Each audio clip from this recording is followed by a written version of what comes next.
Welcome to episode 12. Episode 12. Oh, man. Here it is. Here the we go roller coaster again. we've been telling you about. Yep. We made it. We're here. Oh my gosh. So we decided to do something a little bit different for our coffee shop today. Yes. We did homemade coffee. Sometimes you just need homemade coffee. Yeah. So what we decided to do today is I drink this brand called Everyday Dose, and it's similar to your Rise coffee. It's just your mushroom coffee. Anyway, so it's mushroom coffee. It's really delicious. And I've been drinking it for a couple of months now, maybe about 6 months, 7 months. And I absolutely love it. It's a powder that you put into your mug first, just a tablespoon of it. I like it because it's a lot easier than doing the ground coffee, throwing that in the machine, having to clean the ground coffee out, making sure there's water, all that kind of stuff. This one, I just throw the water in the tea kettle on the stove, not even boil it, heat it up for like 5 minutes. Yeah. Then you pour the hot water over the powder, and then you add any creamer, anything you want, and then you froth it, and it is ready to go. And so the whole thing takes maybe like 3 to 5 minutes. Yeah. In Easy. reality, it's so good. It is so good. My client brought me this one. She had like the little packets, and she was like, "Do you want to try it?" And I was like, "Sure." So I tried it, and I liked it. I like mushroom coffee. I do Four Sigmatic, which isn't quite as similar as this, but it is mushroom coffee blend. But I'm a fan of it. I like it. And, it says that it boosts energy, elevates mood, gut health, enhances focus.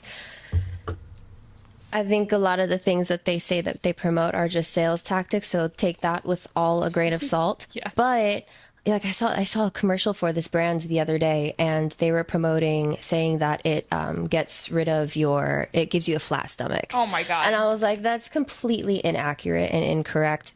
I don't agree with that, but I'm still going to drink it because it's the easiest thing for me to do. So just know that it doesn't, You won't get a six-pack. It's not a magic drink. Yeah.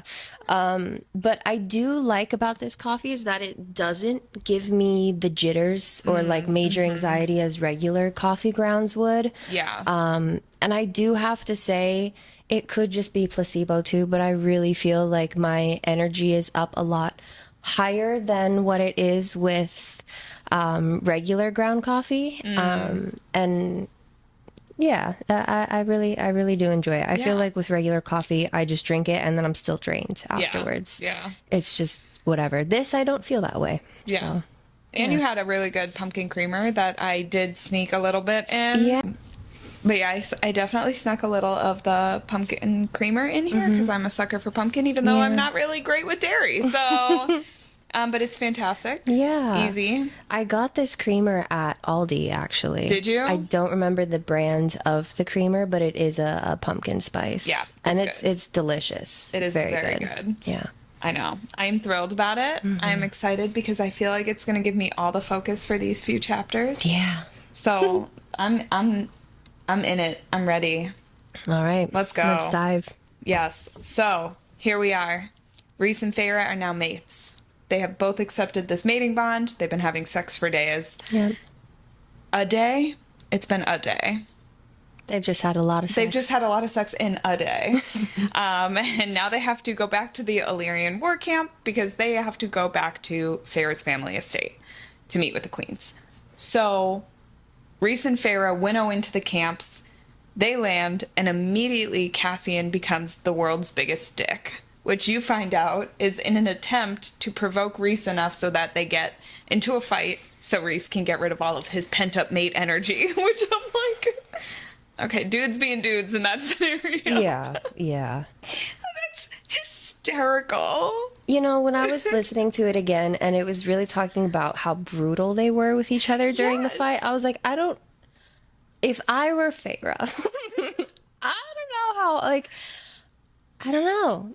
Is it just a dude thing? And then Moore's over there, like, let them get it out. Yeah. Let them just it's such a casual thing. Like, a couple, punches here and there, but, they were going to war fighting, which I'm like, okay. Sure. Fun. Yeah. The two of them were clearly having a time. So they were beating the shit out of each other. Finally, they get riled up enough that the fight goes on. Mor and Feyre go off into the cabin. Mor says, welcome to the family. Yeah. Later on that night, Rhys and Feyre go to dinner with the rest of the inner circle.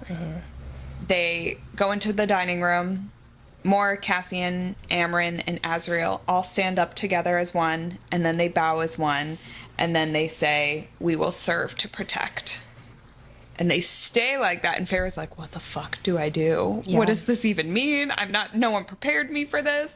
So she was just like, well, I'd really just like you to be my friends. And Rhys was like, well, that's not really gonna happen. Right. But I did like this moment, and that now you understand the stature, but you also understand how much they're willing to do for not just Rhys, but for anyone in connection to him. Right. So I thought that was really a beautiful moment of, like, not just welcome, but we will protect you. Yeah. We will help you. We are your family now. And Feyre's never had that before. And now all of a sudden she has it. Yeah. I loved that. It's really, really, really sweet. It was. And for Amren to be the first one to say anything too, I mean, obviously she's the second in command, or the first in command. But for her to be the one to initiate all of that was just... I really liked it. Yeah. Yeah. It's very sweet. It was very sweet. Good moment before they now go into the family estate and have to deal with Elaine and Nesta and the queens. Two queens, yep. Because the rest wouldn't go because they were so mad at Nesta for being a bitch that only the crone and the golden-haired queens showed up. Yep.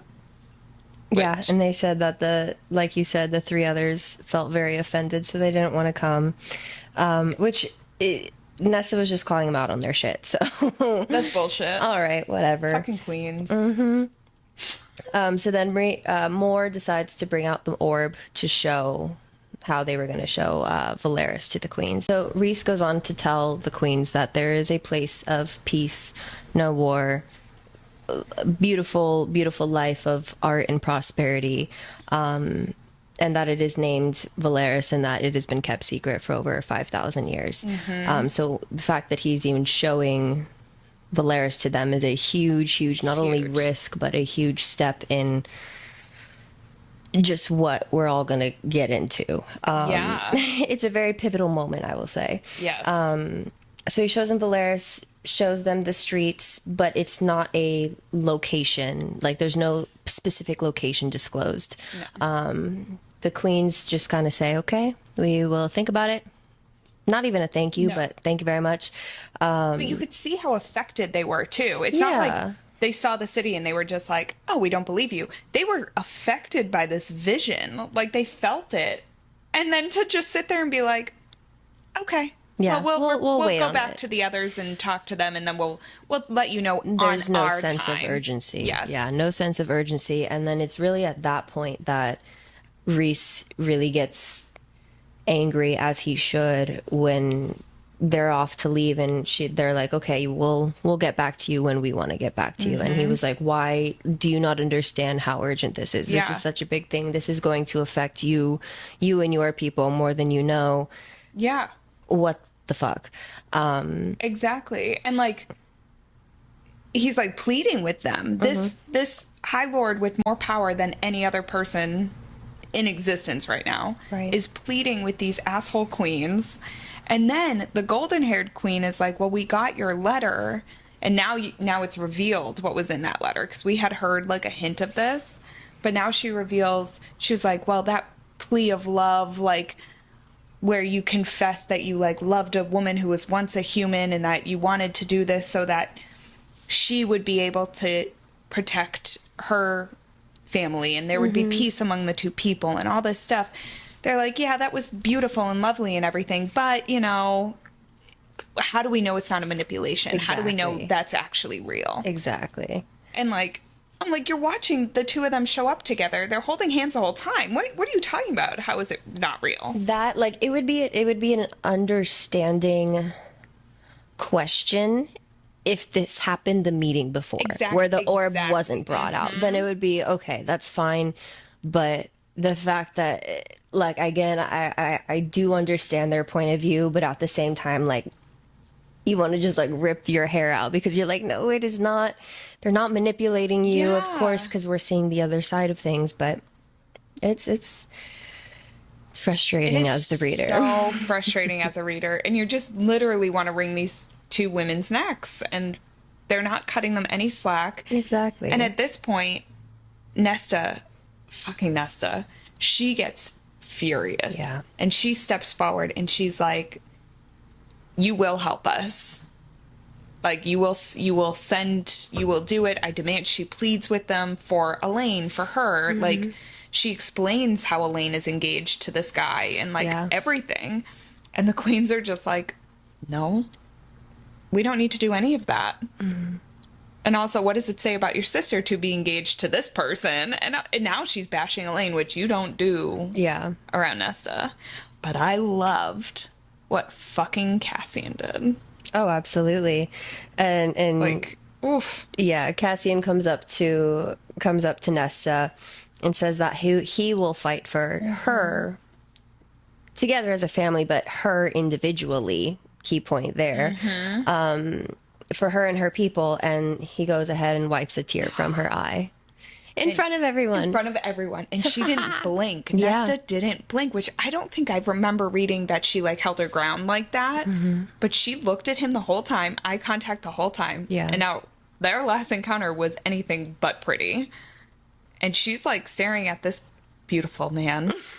She's just like, okay. Yeah. Okay. Yeah. But she doesn't say anything. She doesn't say thank you. She doesn't say anything because it's Nesta. But also, I think words were spoken, or Nothing needed to be said. words were thought. Yes, thank Yes, you. yes. Nothing needed to be said. I knew what you meant. Thanks. That's knew what I you meant. But even then, like, that also is just, it shows you other forms of intimacy and showing. I love how Sarah writes that it's not just physical is the only act of intimacy. She's been showing us so many different ways that intimacy can be a thing, you know, Yeah. or is a thing between these people, and how that can look for different people. Exactly. But yeah, it's a very important character trait for Nesta too. To have. But yeah, so anyways, these queens peace out. Yeah. They leave. Everyone feels defeated. Everyone is kind of annoyed, and rightly so. And even Reese has gone quiet this whole time. Suspiciously quiet. Because this dude knew, as the queens leave, they notice that there is a box underneath the Golden Queen's chair Yep.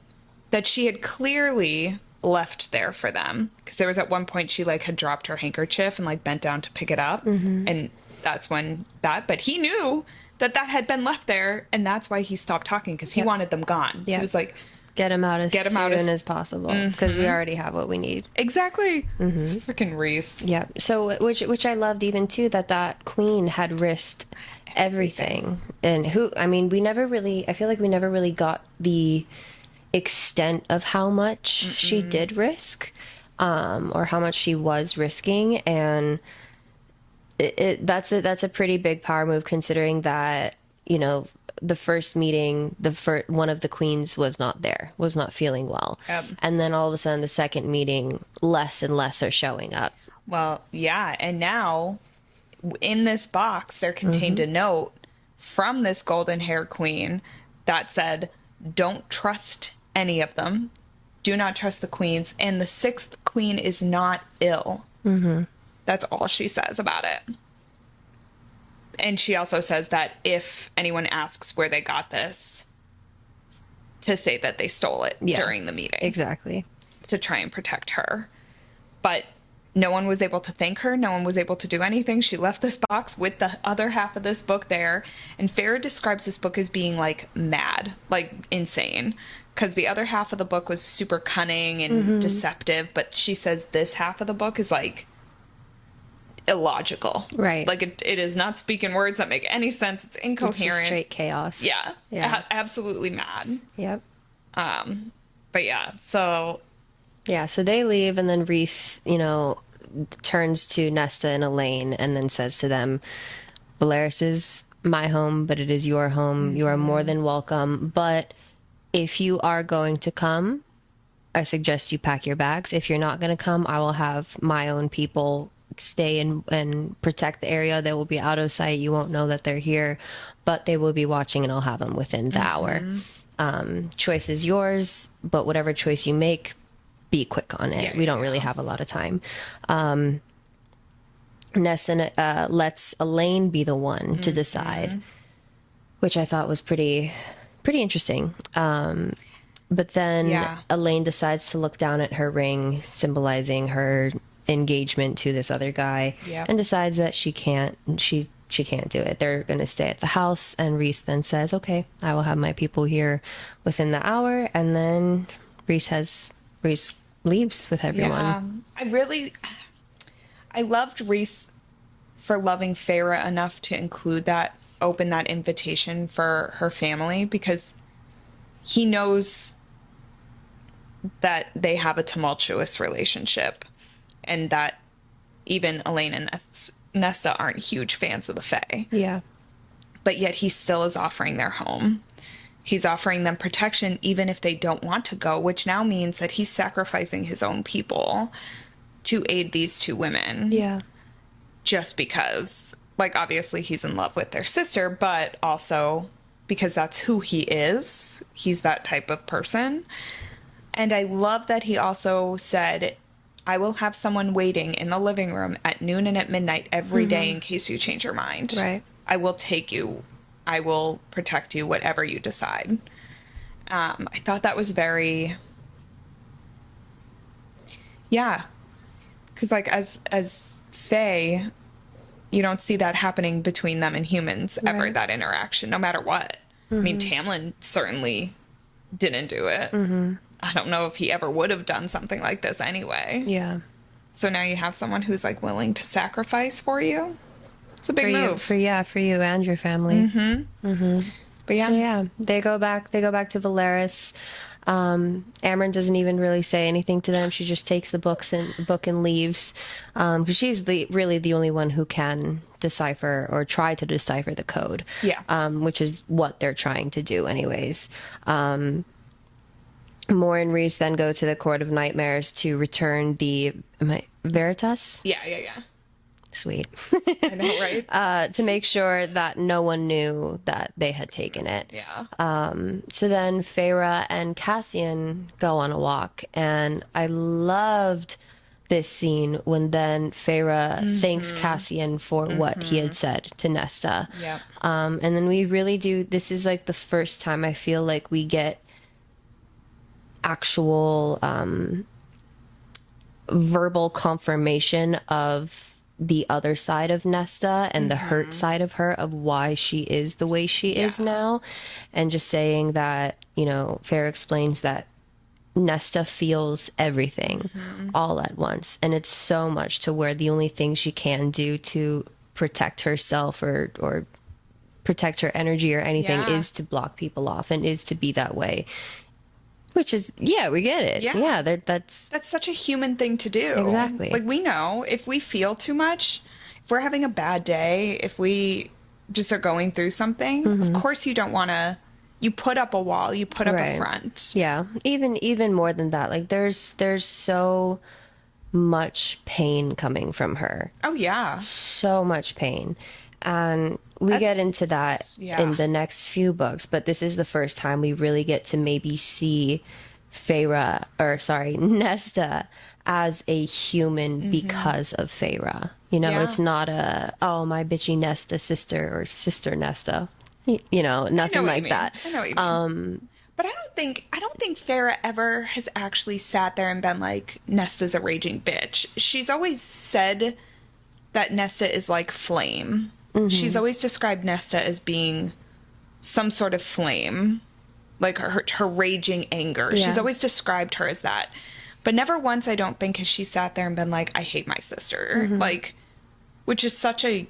the younger sister, older sister dynamic in this is so interesting to read as the older sister who has known what it is like to have to be a certain part of your family. Yeah. Like you have to look a certain way and be a certain way in the family dynamic.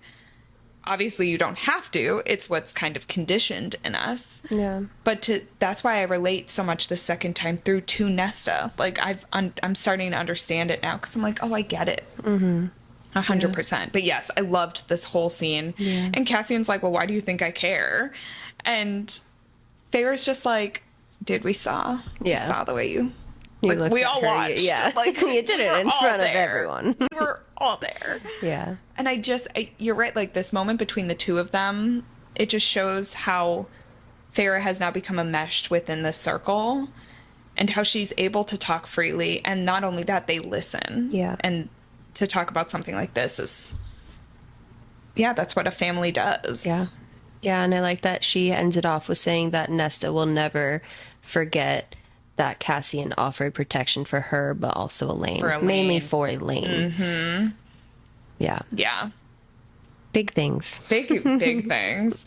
And then while they're standing on this beautiful bridge, Feyre detects like a ripple in the current of the water, and Cassian feels it too. And he taps on one of his siphons. Is that what it is? Mm-hmm. That's what I thought.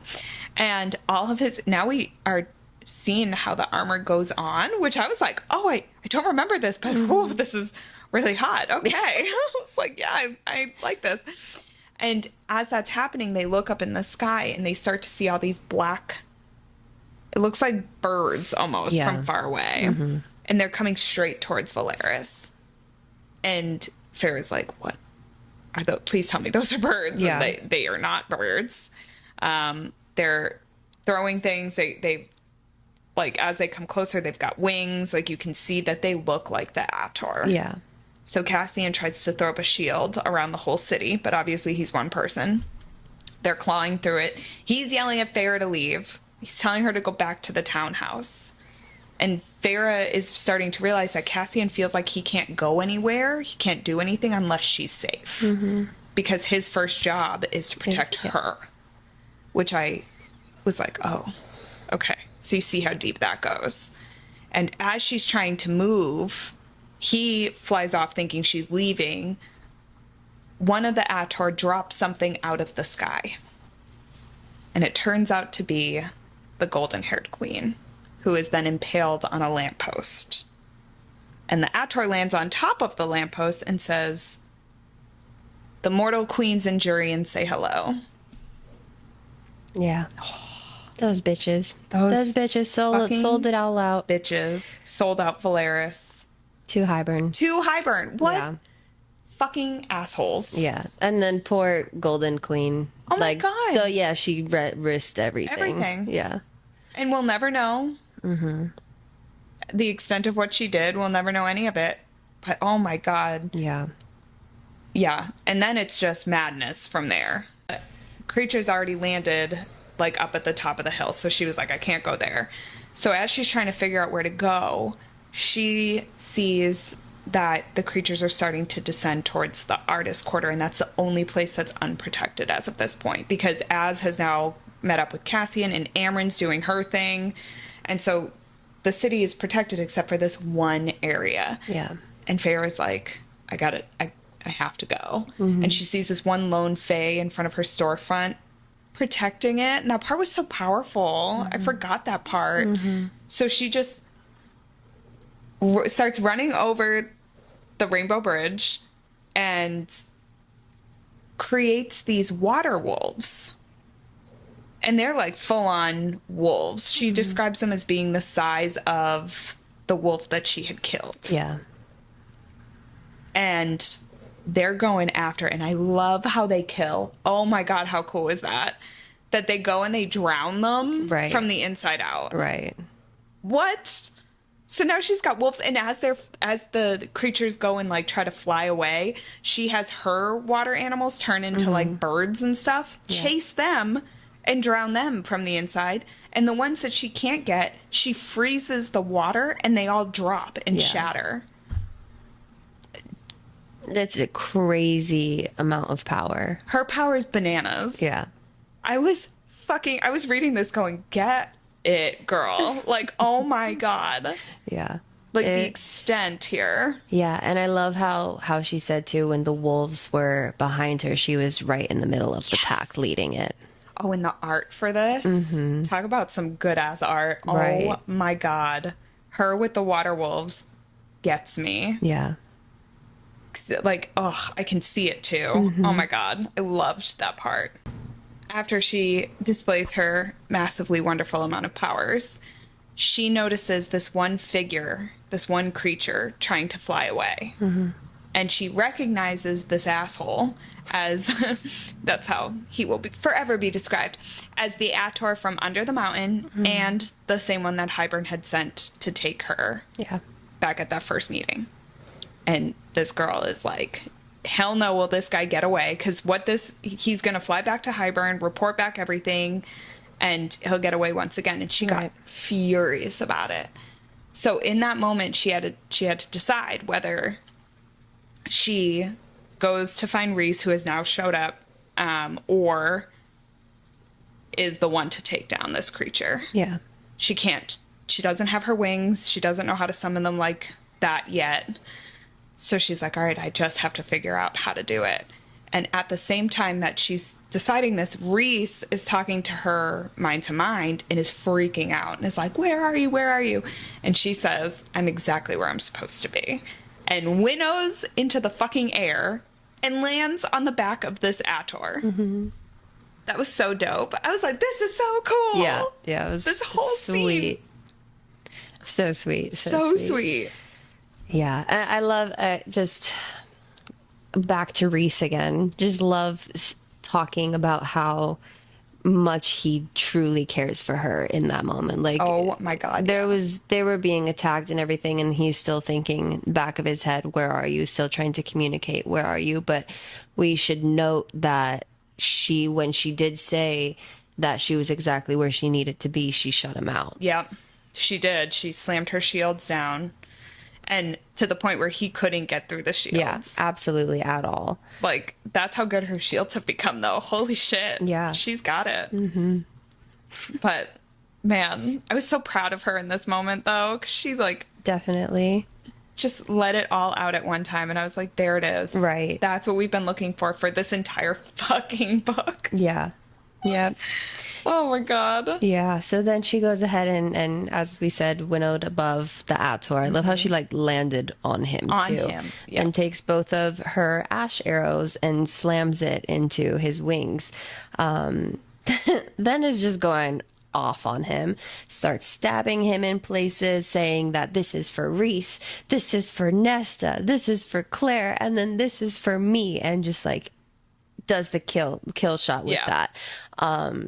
Which is again just like such a powerful we see it in the movies. We know exactly how it would be pictured and envisioned, and bravo again.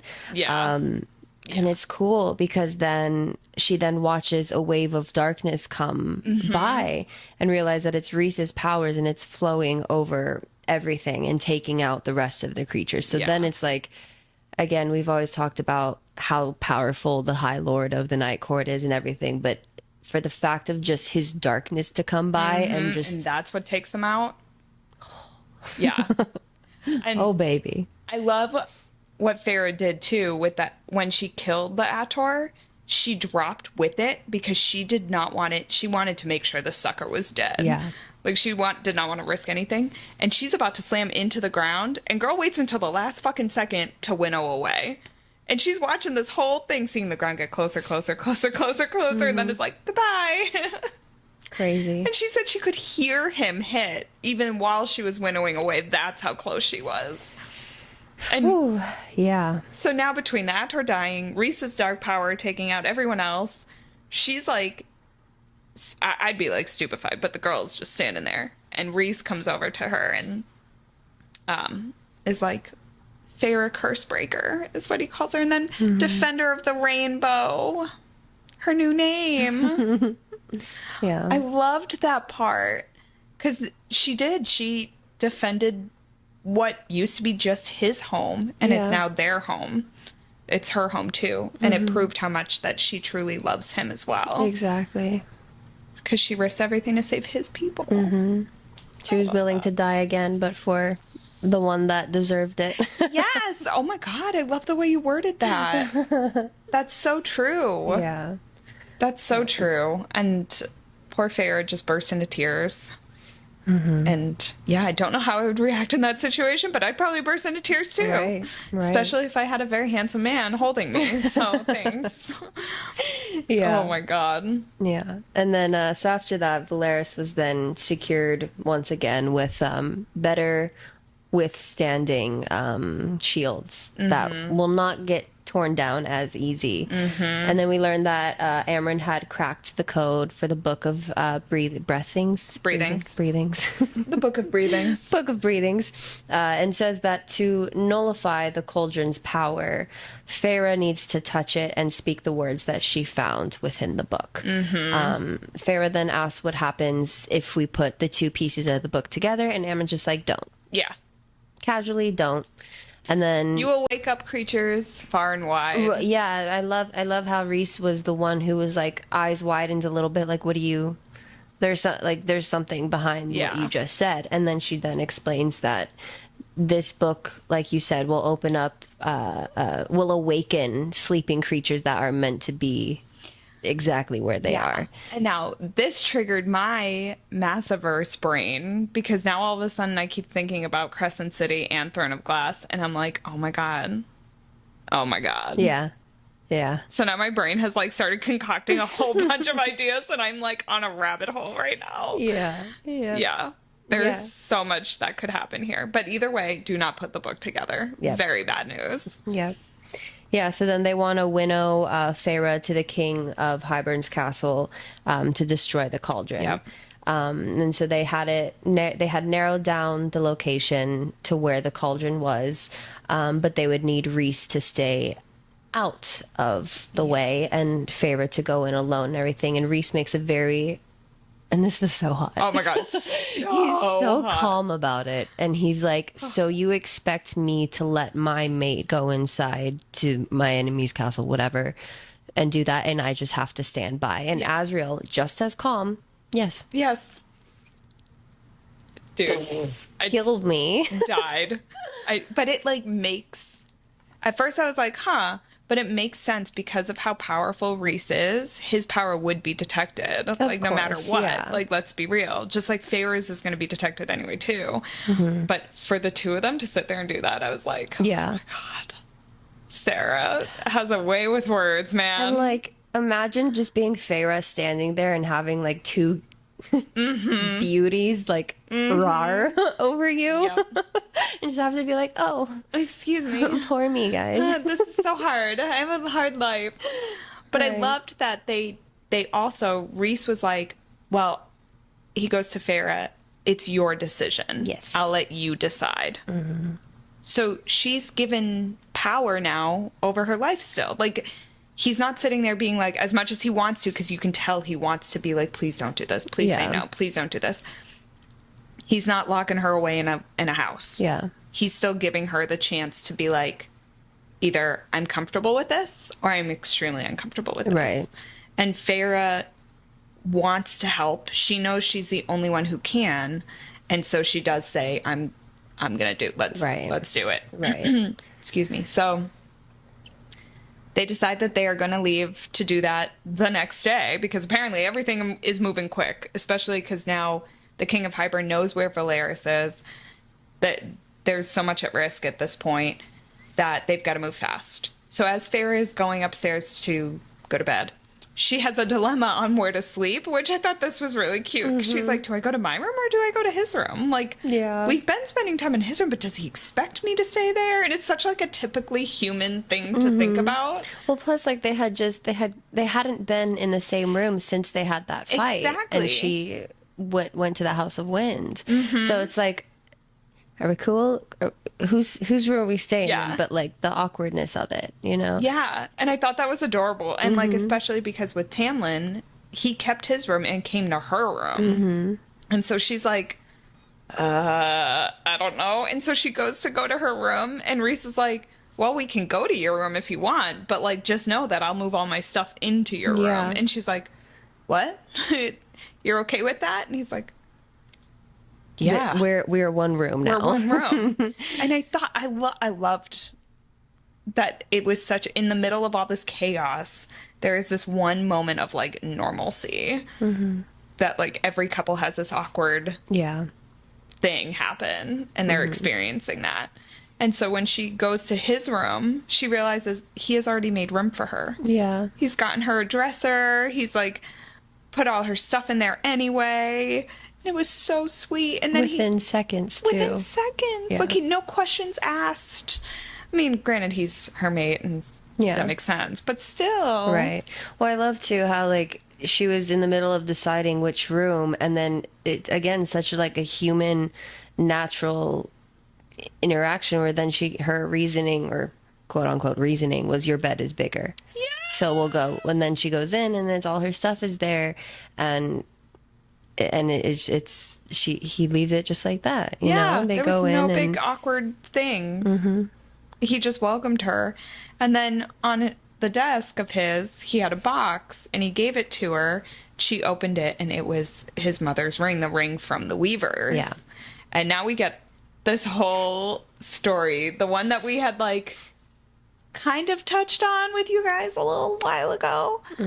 But we find out that his mother had given him this ring to remind him that she was always with him. Right. And this was when he was at the Illyrian camps, all that stuff. And then she then gave it to the Weaver for safekeeping and told him that if he was to marry or to mate, that she would have to be smart enough or strong enough to get the ring. And that was it. And she made him promise that he would do that. Yeah. And he said, okay, I promise that I will have my potential bride do that. Yeah. And, I love that because his mother isn't there, it's still even when, again, like, even if I'm not there, I'm still going to be there, but the protection and the love for her son to do that, to think that far into the future, to take the ring from him after the Lyrian camp, store it with the Weaver, then say to Rhys that if he were to do any of that, she would have to be strong and smart enough, and if she wasn't able to succeed that task, then not that the marriage is doomed, but she's not going to survive who you are and what you are. Exactly. And it's beautiful, and it reminds me a lot of my boyfriend and his mom and everything, and the love that she has for him. And then it's such a beautiful thing, something that we can appreciate as readers and understand it, but it's not until we become mothers, if we become mothers, to where we will understand that, and not just with a mother and daughter, but a mother and son. Oh yeah. And having that mother-son connection and relationship. And it's beautiful that he kept with that promise, and he did it. But then we see it as a beautiful story, but then Faye was like, hold on. the phone. Are you telling me that I went and risked my life to find this ring, which was my engagement ring, and you didn't even ask me to marry you? And he was like, yeah. Yeah. That's exactly what I'm telling That's you. exactly it. That's it. She's like, what? Loved that. Yeah. And the whole interaction's great. Because he's like, that's exactly what I said I was going to do. It's such like a huge bomb drop for her. Casually in their new room together after the attack. Yep. It just is such a mic drop moment for him, or for the both of them. And then they're just like, all right, cool. Yep. I guess we're going to go back to real life. Like, this happened. And Fairy even asks, like, as she's holding this ring, she asks him if anyone would be able to know that the two of them are mated. She's like, could anyone somehow know this? And Rhys says, not unless we were together, then they could scent it. But if we're not together, they won't figure it out. Yeah. And she goes, okay, well, what if I walked into the King of Highbrine's castle wearing the ring of the Night Court? And she just looks at him and she's like, I can't, in her head, she's like, I can't wear this. Like, but she tells him, she says, after I want all of this. I want to wear the ring. I want to get married. I want to go in front of a priestess and get the bond verified. I want to have the big ass party. Yeah. I want all of that with you after this. Yeah. And then he says, but what if I want more? And he, like, what if I wanted to go one step beyond that? And my brain was straight up like, wait, hold on. There's another step beyond that? What do you mean? And then I remembered. And then I fucking remembered. Yeah. And I cannot wait for that revelation. She purrs and she's like, I'm listening. I'm listening. I died because once it registered what this one step beyond was, I was like, all right. They're about to fuck. Shit's gonna really get real. Oh my Yeah. God. What are you doing? Hermione's our guest star today. Stop it. Look at That is adorable. stupid.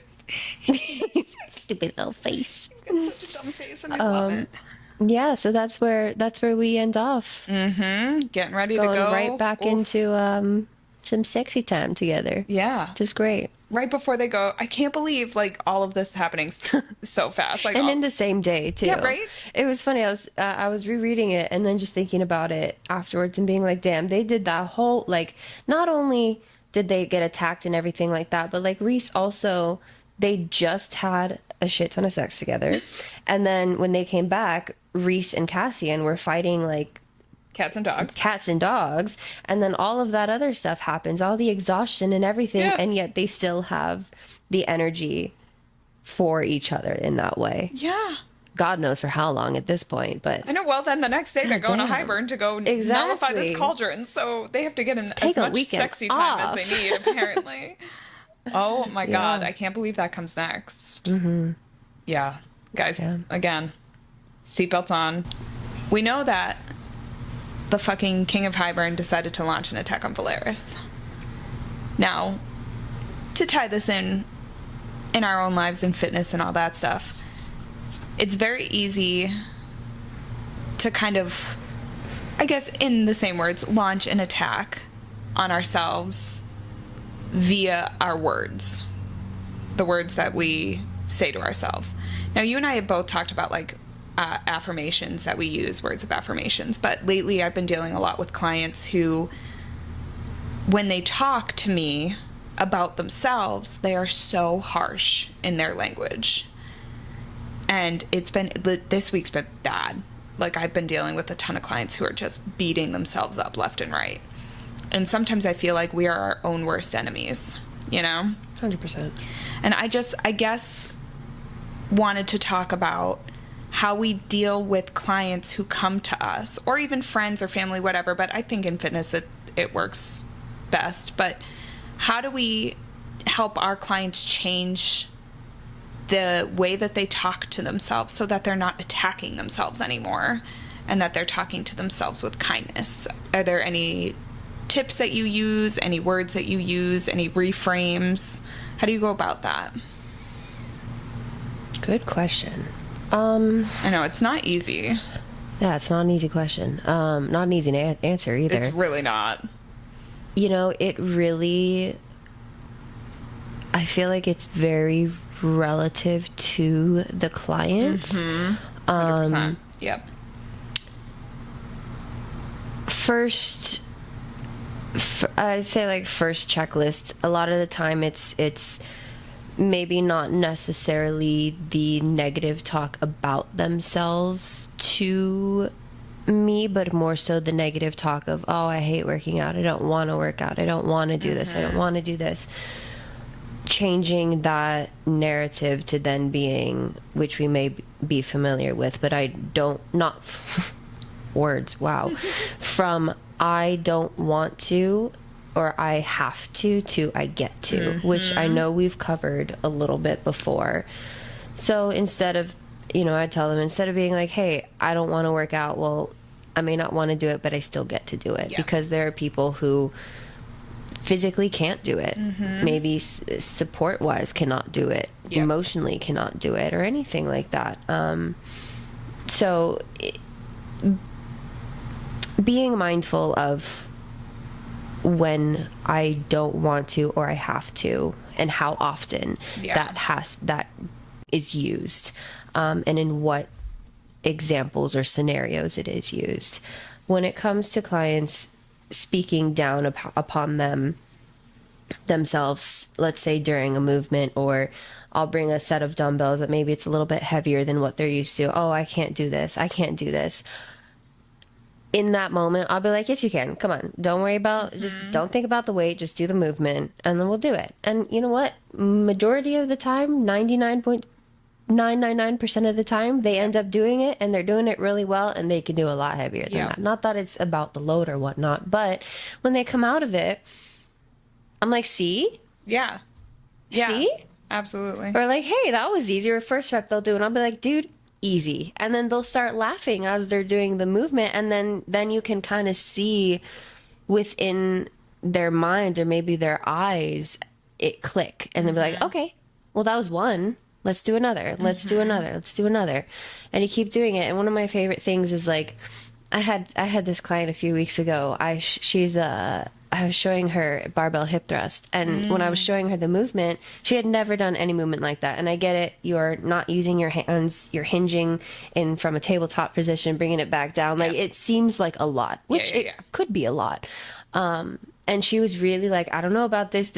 Oh, you're putting a lot of trust in me, that sort of thing. And I'm like, yeah, I am, because I know you can do it. So I am going to put that trust in you. If you can put that trust back in me to know that I'm going to be there for you during it, all the better. Let's get to work. Yeah. But she does the movement, and she's doing it within the first 1 or 2 reps. She got it down to where I don't have to say as many cues as I normally would. And she comes out of it, and it was the cutest thing ever. She goes, oh my God, I did it. And she had the biggest smile on her face, and she's in her mid 50s. Yeah. And it was just oh my God. I was like, yeah, you did do it. You did do it. Sorry, Hermione. But it's such a rewarding feeling as the trainer, to see the negative self-talk to then just being, hey, you know what? Just don't think about it right now. Yep. Just think about what you need to do, not about the load or anything like that. And then we'll worry about it later. But for right now, just focus in, zone in on this one thing that I need you to do. Yep.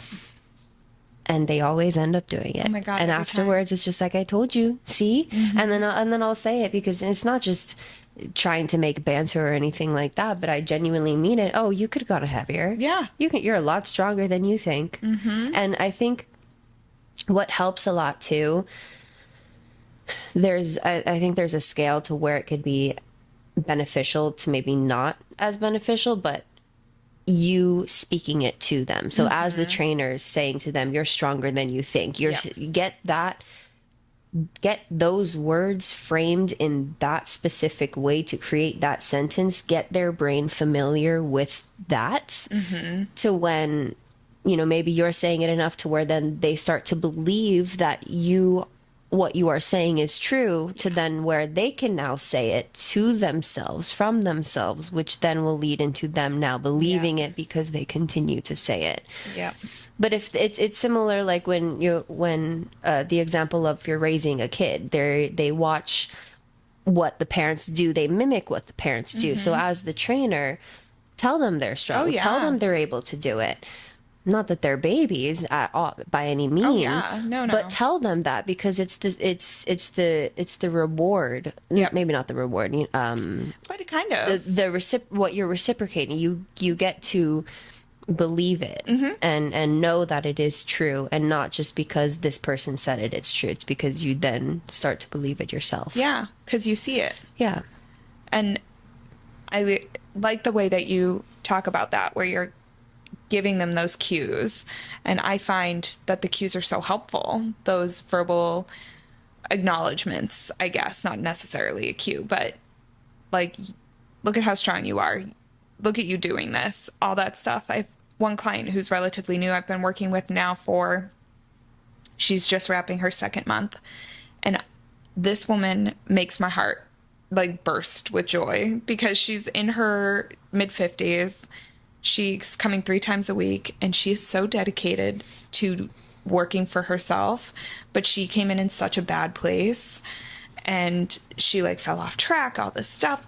I've watched in 2 months. She couldn't get off the floor without like something to hold on to. The woman is getting up and down the floor. She's like having the time of her life. She comes in with the biggest smile every week, and she still has those days. Like this week, she's been really down about her food, and she's been beating herself up about it. And I have to remind her, I'm like, look, you're still 2 months in. This is a work in progress. Not everything is going to happen overnight. Your habits that you've built them over years. It has been 2 months. Things like this are going to take some time. So give yourself the grace and know that 1 cookie or 2 cookies isn't going to mess you up forever. Yeah. And if over the weekend, because she is taking care of her mother and her mother loves cookies, so she has them in her house. Like if you have 2 cookies over the weekend, it will not derail anything. Like, you are doing phenomenal. And she'll even come in and be like, I feel so good today. And I'm just like, oh my God. And it's what makes my job so much fun. But yeah, so today I had one of my younger clients come in, and she last week had told me the words every trainer does not want to hear. She said, Haley, I think you've been going too easy on me. And I was like, excuse me? And then I went, challenge accepted. And meanwhile, I love her to death, but she comes in and she's very funny.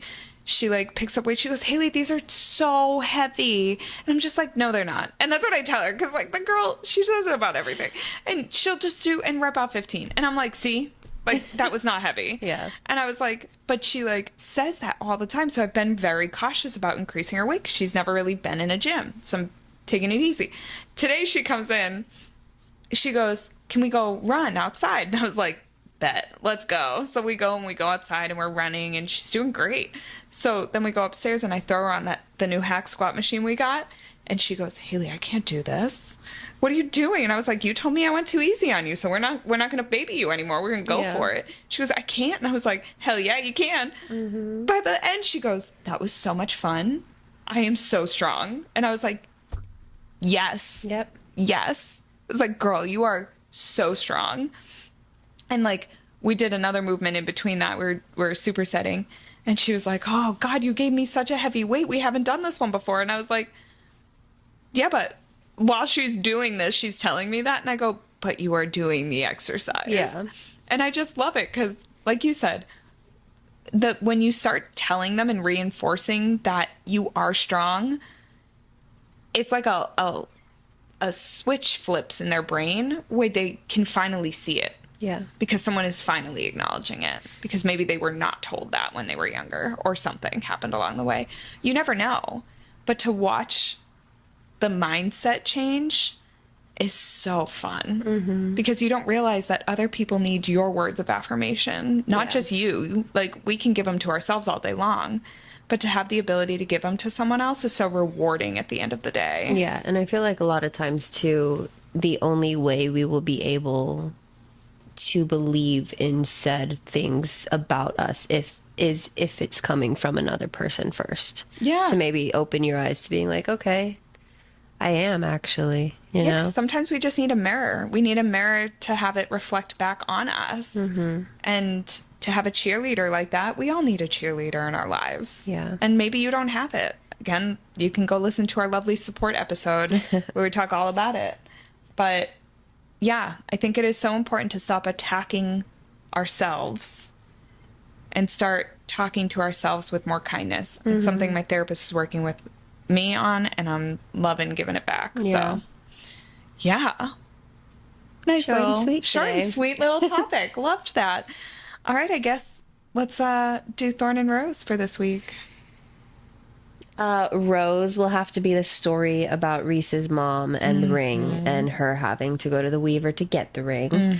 That little interaction. And then, of course, Hybern attack to be the thorn. And more specifically, after the whole attack had happened, she's crying in his arms, and it's written out saying that she wasn't sure how long she would be in his arms before she could look up and see the mess and the aftermath of the entire attack. And she didn't know how she would react to that, because that is now her home. Yeah. Yep. Yeah. My rose outside of the ring story is Feyre killing the Ator. That fucker deserved to go down. Oh, yeah. I'm so happy she did it. Thorn, the attack as the whole, but honestly, the poor Golden Queen's death killed me. Yeah. That death really killed me. Yeah, that would be my Thorn. Yep. Well, we will see you next Tuesday for episode 13. Oh my God. Bye. Bye.